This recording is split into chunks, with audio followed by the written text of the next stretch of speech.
Oke, Assalamualaikum warahmatullahi wabarakatuh. Perkenalkan, saya Ahmad Irfandi dari kelas SI reguler 5B.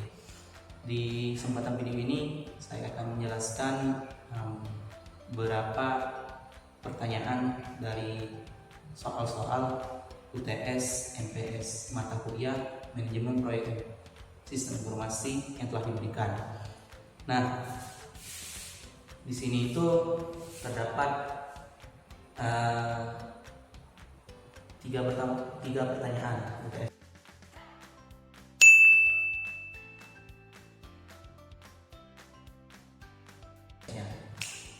Oke, langsung saja pertanyaan yang pertama.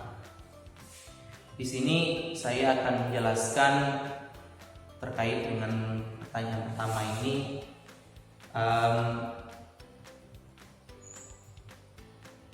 Apa sih hal-hal yang bisa membuat proyek sistem informasi itu bisa terjadi atau dilakukan? Nah, di sini terdapat beberapa faktor atau kondisi atau gejala-gejala yang bisa dijadikan peluang untuk seseorang mendapatkan sebuah proyek yang mendasari terjadinya pengembangan sistem.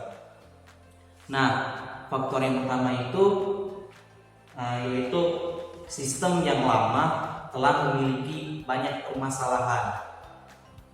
Poin pertama. Nah, di sini tuh banyaknya permasalahan itu bisa disadari dari banyaknya keluhan dari user atau pengguna sistem yang lama. Nah, keluhan-keluhan itu bisa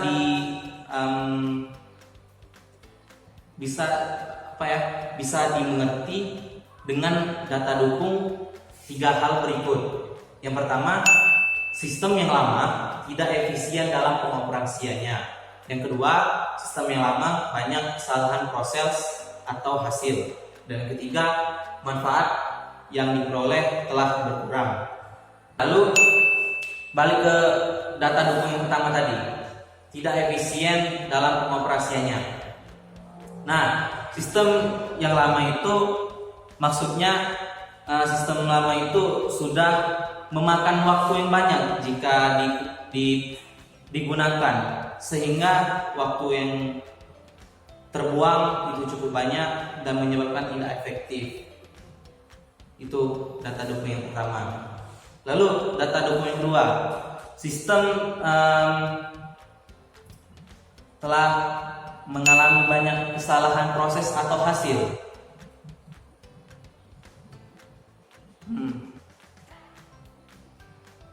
Maksudnya di sini sistem yang lama itu banyak kesalahan transaksi ataupun kesalahan hitung, sehingga perlu dilakukan pengembangan sistem yang baru. Lalu data dukung yang ketiga yaitu manfaat yang diperoleh sudah berkurang. Manfaat ini dikatakan benefit ya, bukan profit. Artinya benefit ini bersifat real atau tangible, dan juga bisa bersifat benefit yang intangible atau tidak real. Contoh yang benefit yang tangible tadi yaitu anggaran atau uang, dan contoh yang tidak real tadi atau tangible tadi itu kecepatan dari sebuah sistem. Nah, maksudnya manfaat yang dua macam tadi itu dirasakan membebani sistem jika kita menggunakan sistem yang lama, sehingga disarankan kita melakukan pengembangan sistem yang baru. Nah, lalu ada faktor yang kedua. Faktor yang kedua itu ada perkembangan organisasi. Maksudnya dengan bertambahnya anggota atau user yang menggunakan sebuah sistem, berarti sistem yang lama tersebut akan tugasnya semakin berat sehingga diperlukan pengembangan sistem. Itu yang faktor yang kedua.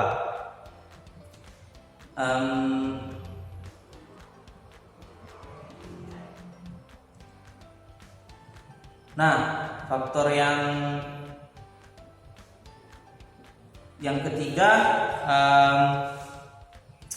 untuk meningkatkan kesempatan usaha. Nah, di sini itu opportunity atau kesempatan berkaitan dengan apa yang akan dicapai dalam pekerjaan atau goalsnya, tujuan pekerjaan, tujuan yang akan dicapai atau goalsnya dalam jangka waktu tertentu, misalnya target per minggu yang ingin dicapai.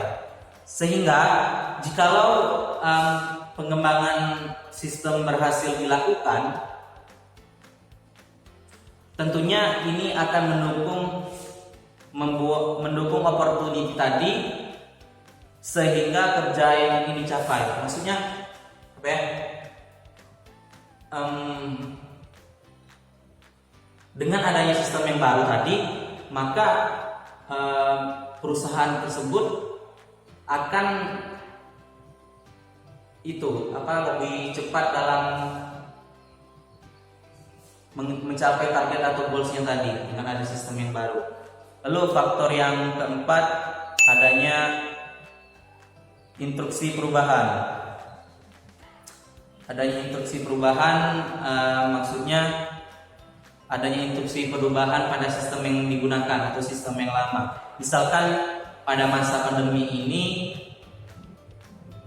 Universitas Sriwijaya itu menerapkan proses pembelajaran jarak jauh PJJ dengan menggunakan e-learning.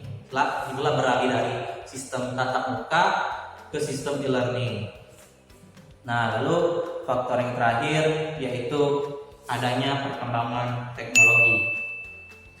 Nah, dapat dikatakan bahwa perubahan teknologi itu bisa terjadi sangat cepat sekarang. Bisa saja dalam kurun waktu 6 bulan atau lebih cepat.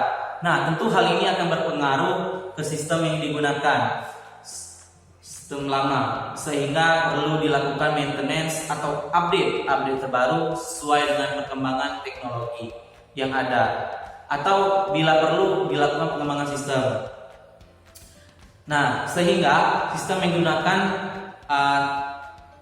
digunakan itu tidak usang dan dapat bersaing dengan sistem yang dimiliki oleh organisasi atau perusahaan yang lain.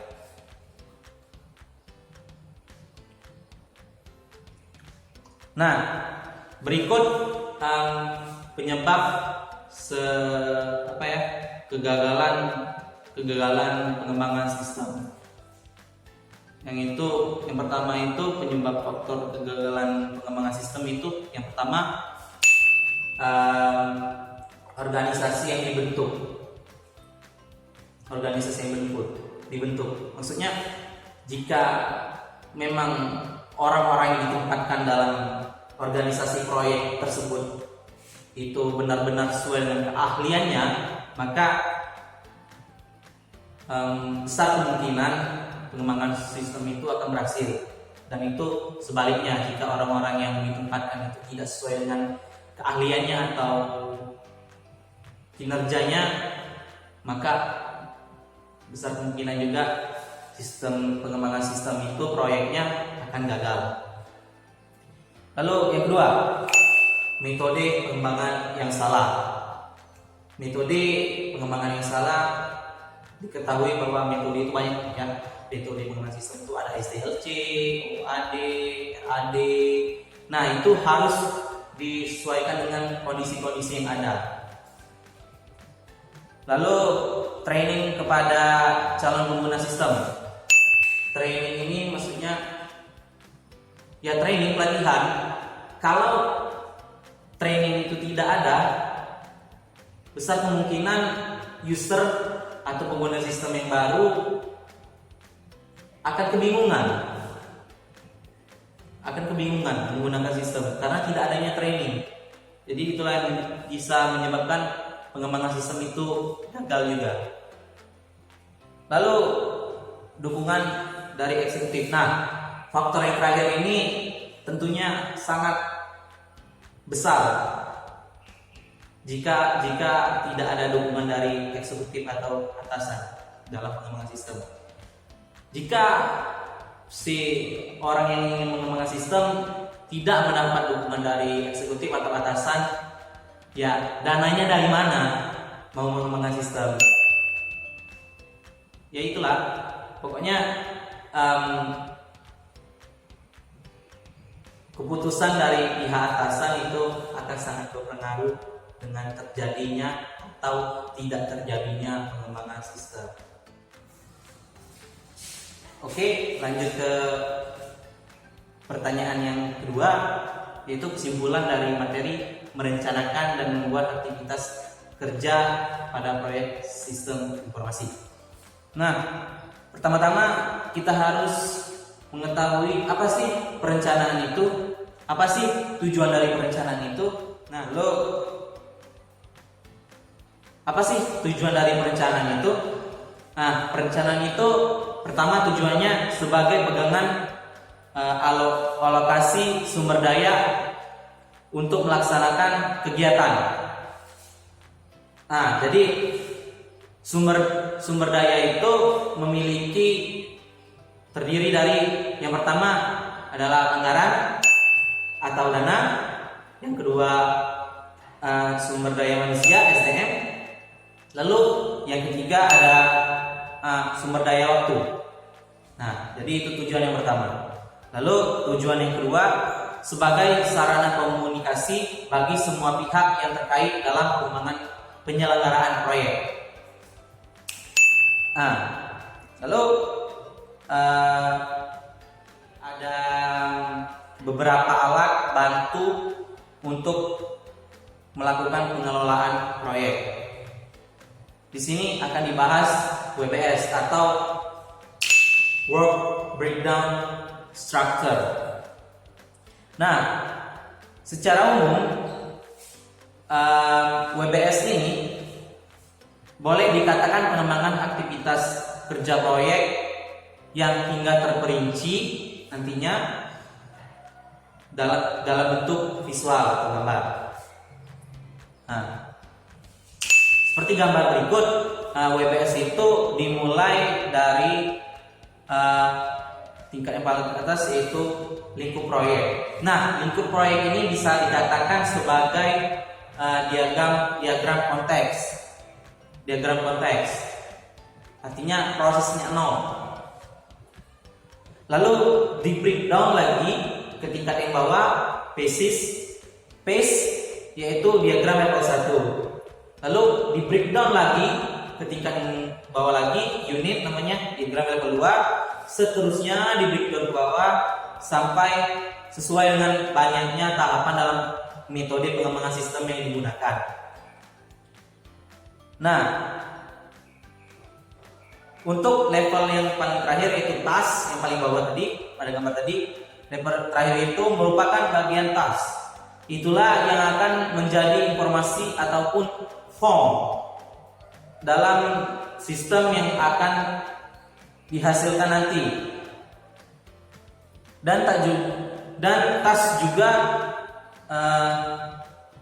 ialah pekerjaan real di lapangan nantinya. Nah, di mana di sini di task ini juga akan dimasukkan data-data seperti waktu, SDM, anggaran, dan tools alat bantu yang sesuai dengan task masing-masing. Nah, berikut contoh tabel tasknya. Nah, di sini terdapat kode task. Yang paling atas itu kode task. Kode task ini maksudnya kodenya misalkan 1.1.1. Nah, task ini merupakan WBS yang paling bawah pada gambar. Nah, juga di tabel tadi ada nama tasknya. Misalkan di gambar ini mau lakukan wawancara. Dan data yang lain yaitu SDM atau pelaksanaan tugas kegiatan task. Nah, perlu diketahui SDM ini itu memiliki tingkat atas. Seperti pada gambar berikut juga struktur organisasi dalam pengembangan proyek. Nah, tingkat yang paling atas itu manajer tingkat atas, manajer tingkat bawah. Biasanya manajer tingkat atas ini project leader, manajer tingkat tengah menengah ini manajer, project leader, manager, dan yang bawah ini biasanya tenaga ahli dan staff dan tenaga ahli. Tenaga ahli ini misalkan analisis sistem, programmer, database designer, dan staff ini misalkan staff administrasi, staff supporting, dan lain-lain. Nah, berkaitan dengan metode pengembangan sistem yang sempat disinggung tadi, metode itu memiliki macam-macamnya, seperti metode SDLC, metode RAD, metode prototyping, metode OAD, Object Oriented Analysis and Design. Nah, memilih metode dalam pengembangan sistem ini disesuaikan dengan kondisi yang ada. Misalkan SDLC, jika pemakai sistem dirasakan tidak begitu memahami sistem yang akan dibuat, dan juga pihak atasan meminta sistem tersebut dibuat dalam kurun waktu yang cepat, jangan pernah memakai metode SDLC. Karena biasanya pengerjaan proyek dengan metode SDLC ini memakan waktu minimal 1 tahun atau hingga 2 tahun dalam waktu pengerjaan yang sangat lama. Nah, Oke, lanjut ke soal nomor 3. Rangkuman materi membuat estimasi atau perkiraan anggaran proyek sistem informasi. Nah, yang pertama itu kita harus mengetahui apa itu pengertian dasar biaya. Menurut akuntan, dasar biaya itu adalah sumber daya yang dikeluarkan untuk mencapai sasaran tertentu. Nah, dasar biaya ini umumnya diatur dalam satuan uang, dolar, rupiah, dan lain-lain. Nah, lanjut ke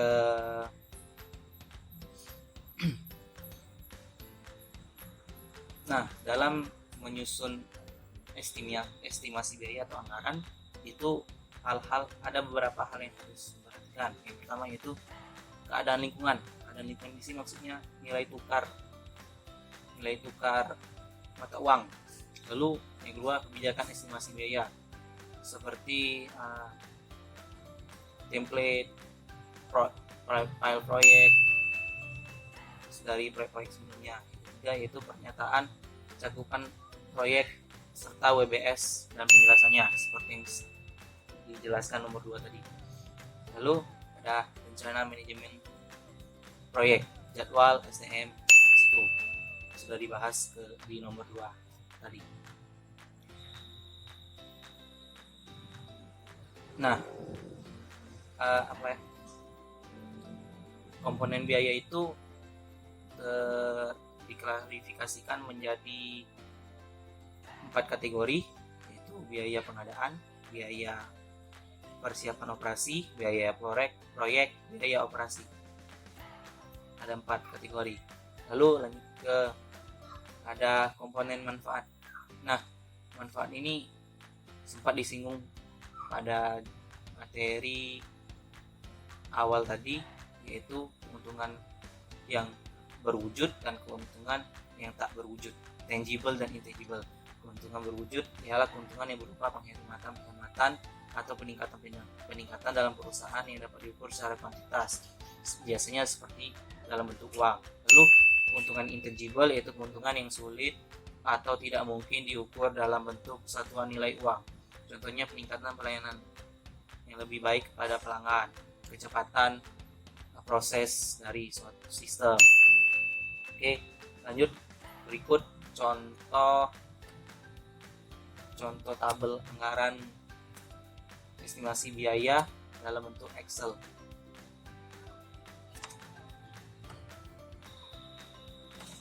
Nah, di sini ada kode tas, nama tas. Sebelumnya tabel ini merupakan turunan dari tabel tas yang sudah dibahas sebelumnya. Nah, berikut tabel anggarannya. Di sini disebutkan ada nama tas, SDM-nya, honornya, jumlah harinya, lama hari kerjanya, yang peralatan yang dibutuhkan, lalu ada biaya lain, biaya dinas. Nanti ditotalin keseluruhannya dari setiap tas hingga seterusnya tas yang lain nanti ditotalkan jadi total anggaran proyek. Sekian.